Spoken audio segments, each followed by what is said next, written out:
বিদায় বন্ধু শহীদ হাদি। আল্লাহর সকল সৃষ্টি নিশ্চয়ই তার কাছেই ফিরে যাবে। ইন্না লিল্লাহি ওয়া ইন্না ইলাইহি রাজিউন।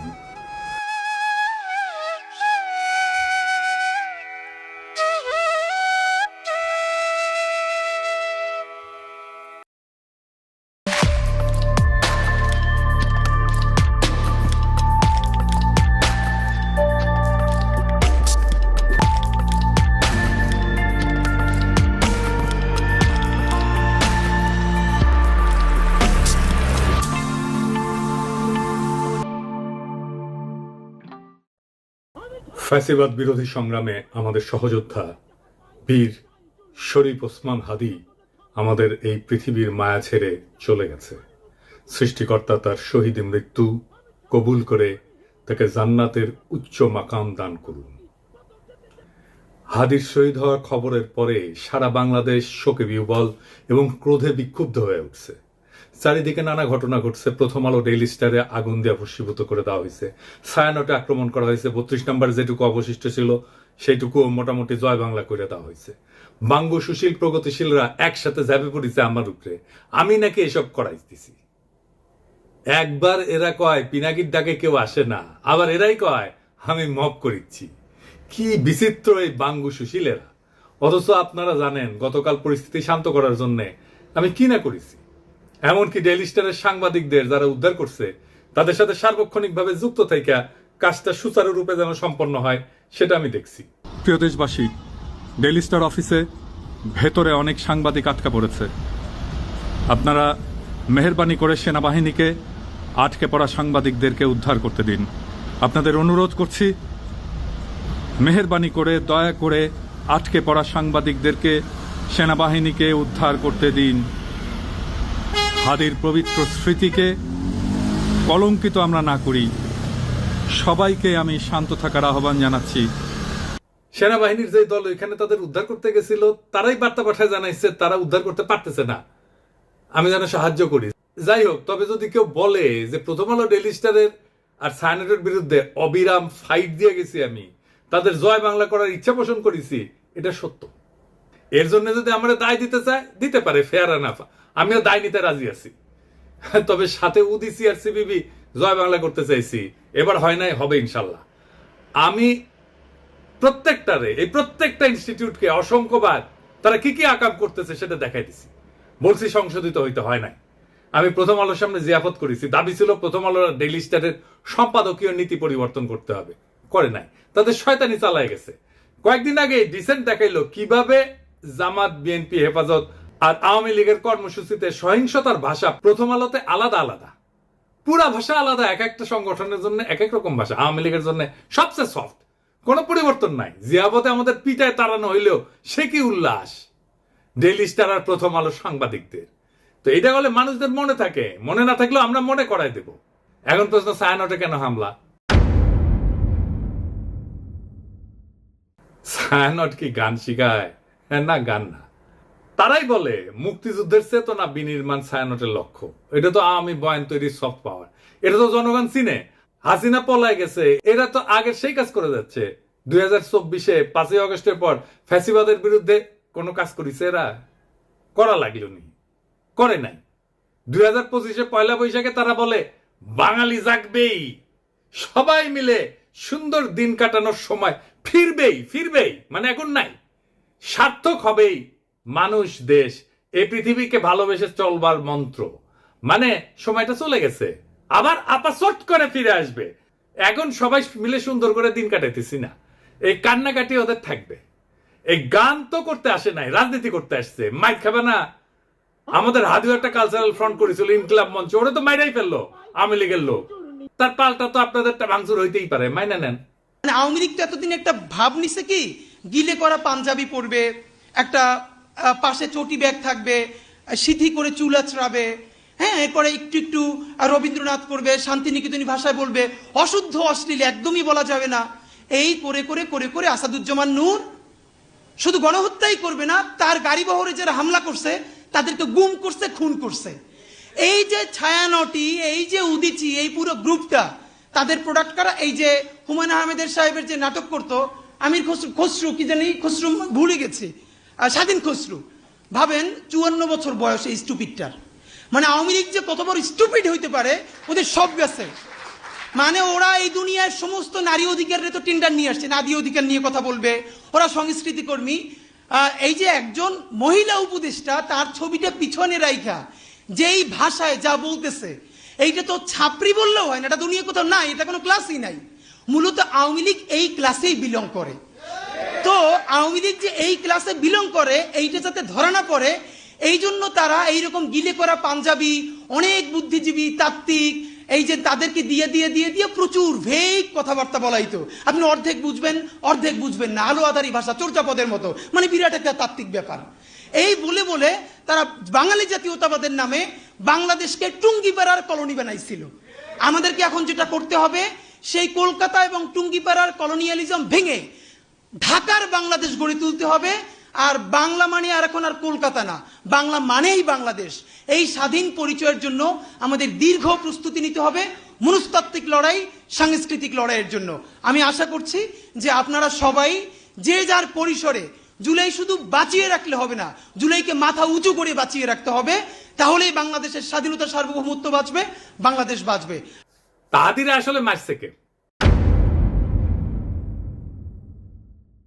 হাদির হত্যাকাণ্ডের পিছনে ডিজিএফআই আছে, এটা আমার শক্ত অনুমান। প্রত্যেকটা জায়গায় ডিজিএফআই এর সিগনেচার বর্তমান। কেন কইছি? কারণ ওয়াকারের পথ বালক আর ডিজিএফআই হাদির ঘটনা নিয়ে একদম প্রথম থেকে উদ্দেশ্যমূলকভাবে মিথ্যাচার করতেছে। কিভাবে? একদম দেখাই দিই চোখে আঙুল দিয়া। ঘটনা ঘটে শুক্রবার 12 ডিসেম্বর দুপুরের দিকে। ঘটনা ঘটার সাথে সাথে এই ওয়াকারের পথ বালক আসল অপরাধীকে আড়াল করার জন্য কইল কি ভারত থেকে আসছে নাকি 80 জন শুটার বানোয়াট গল্প প্রচার করলো। কিন্তু ডিসেন্টের অনুসন্ধানে আসল অপরাধী বের হয়ে আসলো, আদাবরের লীগের সন্ত্রাসী যে জেলে ছিল, তারা জামিন করাইছে বিএনপির নেতা। তারপরে কি হলো? ঘটনার ঠিক পরের দিন সে অপরাধীর অবস্থান সম্পর্কে ভুয়া ডাহা মিথ্যা তথ্য ছড়ায় যে অপরাধীরা 12 ডিসেম্বর শুক্রবার সন্ধ্যায় ভারতের গুয়াহাটি পৌঁছে গেছে। অথচ আবার সে নাকি এটা আবার হোয়াটসঅ্যাপে ইন্টারসেপ্ট করে পাইছে। চিন্তা করেন। অথচ অপরাধ ঘটে দুপুরের দিকে। দুপুরের দিকে ঢাকা থেকে রওনা দিয়ে সন্ধ্যায় আসামের গুয়াহাটি পৌঁছানো সড়ক পথে অসম্ভব একটা ঘটনা। এছাড়া ঘাতক ফয়সালের বাবা মা আদালতে তাদের স্বীকারোক্তিতে বলছে ঘাতক সেই শুক্রবার রাতে ঢাকার আগারগাঁওয়ে তার বোনের বাসায় ছিল। অর্থাৎ ঘাতকেরা যখন ঢাকায় তাদের বোনের বাসায়, সেই সময় ওয়াকারের পথ বালক গুজব রটাইতেছে যে তারা ভারতে চলে গেছে। চিন্তা করেন, তাদের সন্ধান করে লাভ নাই। মানে বুঝিছেন? যুগান্তরে তার বাবা মা প্রকাশিত বক্তব্য অনুযায়ী সেই রাতে ঘাতকের বোনের বাসায় তারা দেখা করে ফয়সালের সাথে।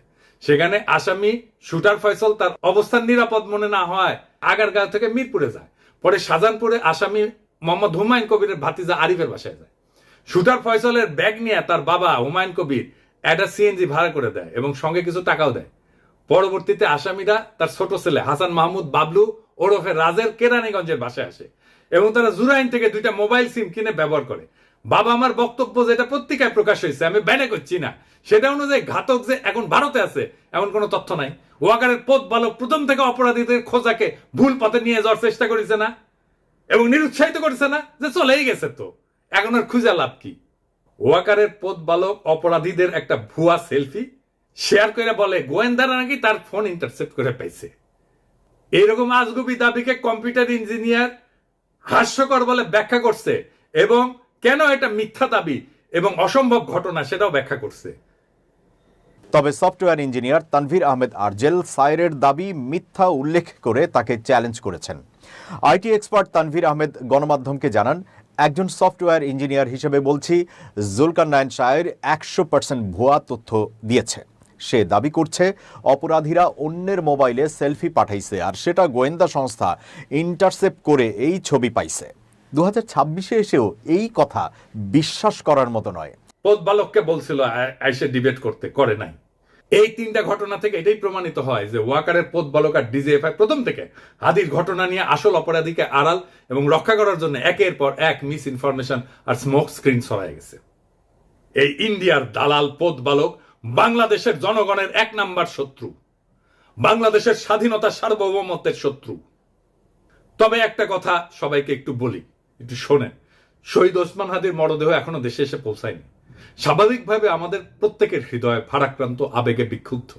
এই মুহূর্তে আমাদের সবচেয়ে আগে যেটা দরকার তা হলো সর্বোচ্চ সংযম এবং দায়িত্বশীল আচরণ নিশ্চিত করা, যেন একজন জুলাই যোদ্ধার বিরচিত আত্মত্যাগের প্রতি যথাযথ সম্মান জানায় তার জানাজা এবং দাফন শান্তিপূর্ণ এবং মর্যাদার সাথে সম্পন্ন করা যায়।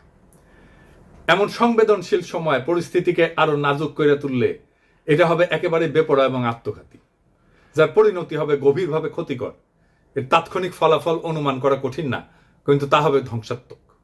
দীর্ঘদিনের ক্ষোভ থেকে ফ্যাসিস্ট বয়ান উৎপাদনকারী দেশের 2টা পত্রিকা জনতা হামলা ভাঙচুর অগ্নিসংযোগ হয়েছে এবং আগুনে কিন্তু একটা পত্রিকার সাংবাদিকদের জীবন বিপন্ন হয়ে উঠছিল।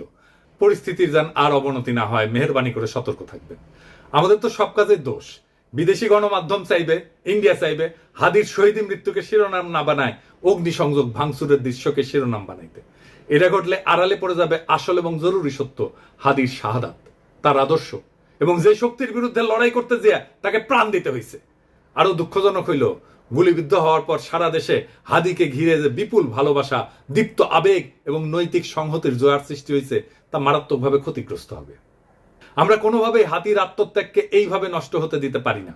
আমাদের শত্রুরা চায় বাংলাদেশের মানুষ যেন ঐক্যবদ্ধভাবে আধিপত্য এবং দমন নীতির বিরুদ্ধে দাঁড়াইতে না পারে, ইনসাফের পক্ষে দাঁড়াইতে না পারে, স্বাধীন সার্বভৌম বাংলাদেশের পক্ষে দাঁড়াইতে না পারে। জুলাই যেন কলঙ্কিত হয়, মানুষ যেন ক্লান্ত এবং বিভ্রান্ত হয়ে আবার তাদেরকেই স্বাগত জানাইতে শুরু করে যারা পতিত শক্তির পুনর্বাসনে সহায়তা করবে এবং পুরনো মডেলের কবজায় দেশকে আটকায় রাখবে। এই সংকটময় মুহূর্তে আমাদের প্রয়োজন শৃঙ্খলা, ধৈর্য এবং রাজনৈতিক স্পষ্টতা। খুব সহজে উস্কানি দিয়া সংঘাত সৃষ্টি করা যায়। আফগান পাকিস্তান সীমান্তেই দেখেন না, অনেক ক্ষেত্রে না বুঝে তরুণরা সে আগুনে ঝাঁপায় পড়ে, প্রাণ হারায়। আমাদের বুঝতে অসুবিধা হওয়ার কথা না কারা এই সুযোগ নিতে চায়, কারা বাংলাদেশের স্বাধীনতা সার্বভৌমত্বকে পুনরায় বিপন্ন করতে চায়। অতএব উত্তেজিত এবং ক্ষুব্ধ জনতাকে থামাইতে হবে, দৃঢ়ভাবে, শান্তভাবে, ধৈর্যের সাথে এবং অবিলম্বে। হাদির লড়াইকে রক্ষা করার জন্য, নতুন বাংলাদেশকে রক্ষা করার জন্য, বিপ্লবকে রক্ষা করার জন্য এবং যে ইনসাফ, মর্যাদা এবং আদর্শে অবিচল থাকার কারণে হাদিকে জীবন দিতে হয়েছে, সেই সুমহান লক্ষ্যের স্বার্থে আমাদের এই দায়িত্ব পালন করতেই হবে। আমরা সেটা করব ইনশাল্লাহ। ইনকিলাব জিন্দাবাদ, শহীদ হাদি অমর হোক। আল্লাহ যতদিন বাঁচায় রাখবে, স্বাধীনতা, সার্বভৌমত্ব, ইনসাফ এবং সততার জন্য লড়াই করব। এই লড়াই আমাদের জিহাদ ইনশাআল্লাহ। আর যদি আমি মরে যাই, আমি শহীদ হয়ে যাই, আমার ডান পাশের ভাই বোনেরা এই লড়াই যতদিন বেঁচে থাকবে ততদিন চালায় নেবে ইনশাআল্লাহ।